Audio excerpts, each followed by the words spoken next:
not all political parties, just one particular. ক্ষমা করবেন, এই বক্তব্য বোধহয় আমাদেরকে আহত করেছে।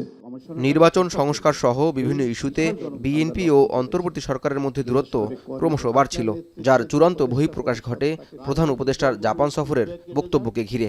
পরবর্তীতে ঐকমত্য কমিশনের দ্বিতীয় দফার বৈঠকে প্রতিক্রিয়া জানান বিএনপির স্থায়ী কমিটির সদস্য সালাউদ্দিন আহমেদ। আপনাদের এমন কোনো সংস্কার নেই যেটা ৩১ দফার সাথে খুব একটা ম্যাচ করে নেই, তেমন না। তবে এর বাইরে আপনারা অনেক বেশি সংস্কার নিয়ে প্রস্তাব দিয়েছেন। বিএনপি ও অন্তর্বর্তী সরকারের মধ্যে সম্পর্কের টানাপোড়েনের মধ্যেই তুমুল আলোচনায় আসে লন্ডনে ডক্টর ইউনূস ও বিএনপির ভারপ্রাপ্ত চেয়ারম্যান তারেক রহমানের বৈঠকের খবর। ওনাকে ফর্মালি দাওয়াত করা হয়েছে মিটিংয়ের জন্য। এটা আপনার ১৩ তারিখে ৯টা থেকে ১১টা পর্যন্ত। বিশ্বমানের থার্মিক্স রড, সালাম স্টিল থার্মিক্স, দেশের একমাত্র থার্মিক্স রড। মঙ্গলবার সকালে গণমাধ্যম কর্মীদের সাথে মতবিনিময়কালে বিএনপির মহাসচিব মির্জা ফখরুল ইসলাম আলমগীর দুই নেতার বৈঠককে উল্লেখ করেন রাজনীতির টার্নিং পয়েন্ট হিসেবে। রাজনৈতিক যে প্রেক্ষাপট, যে অবস্থান, এটা একটা বড় ইভেন্ট, এটা একটা টার্নিং পয়েন্ট হতে পারে।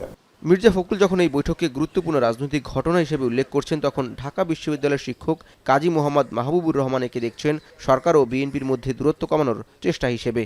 ডক্টর মাহবুবুর রহমান মনে করেন, এ সাক্ষাতে সব সমস্যার সমাধান না হলেও সংস্কার ও নির্বাচন সফল করতে বৈঠকটি গুরুত্বপূর্ণ ভূমিকা রাখবে। বিএনপির সাথে আলোচনা করলে সরকারের দৈনন্দিন কার্যাবলী শুধু নয়, যে সকল মৌলিক কাজ আছে, সংস্কার, বিচার এবং নির্বাচন, এই সকল কাজেই সরকারকে সফল হওয়ার ক্ষেত্রে বিএনপির সাথে তার আলোচনার প্রয়োজন। এবং এটা এক্ষেত্রে ভালো একটা উদ্যোগ হয়েছে এবং জাতির কাছে একটা ভালো বার্তাও যাবে যে সরকারের পক্ষ থেকে এবং বিএনপির পক্ষ থেকে, উভয় জায়গা থেকে, যে সরকার এবং বিএনপির মধ্যে দূরত্ব নাই। আঞ্চলিক ও জাতীয় রাজনীতিতে এ বৈঠক প্রভাব ফেলবে বলেও মনে করেন তিনি। এ সাক্ষাৎ সরকারকে যেমন শক্তিশালী করবে, তেমনি বিএনপিকেও সামনের দিকে এগিয়ে নেবে বলে মত মাহবুবুর রহমানের।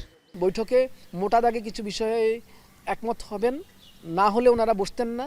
যেহেতু বসছেন, নিশ্চয়ই একমত হবেন এবং ওনারা একটা জাতীয় ঐক্য শো করতে পারবেন। এই জাতীয় ঐক্য আঞ্চলিক এবং জাতীয় রাজনীতির জন্য খুবই ইম্পর্টেন্ট একটা ব্যাপার। সরকারকে শক্তিশালী করবে, বিএনপিকেও সামনে এগিয়ে নিয়ে যাবে। চলমান রাজনৈতিক সংকট ও আগামী দিনে রাজনীতির গতিপথ নির্ধারণে ডক্টর ইউনূস ও তারেক রহমানের বৈঠক কার্যকর ভূমিকা রাখবে বলে মনে করেন অনেকে। জাওয়াদ মাহমুদ, এখন, ঢাকা।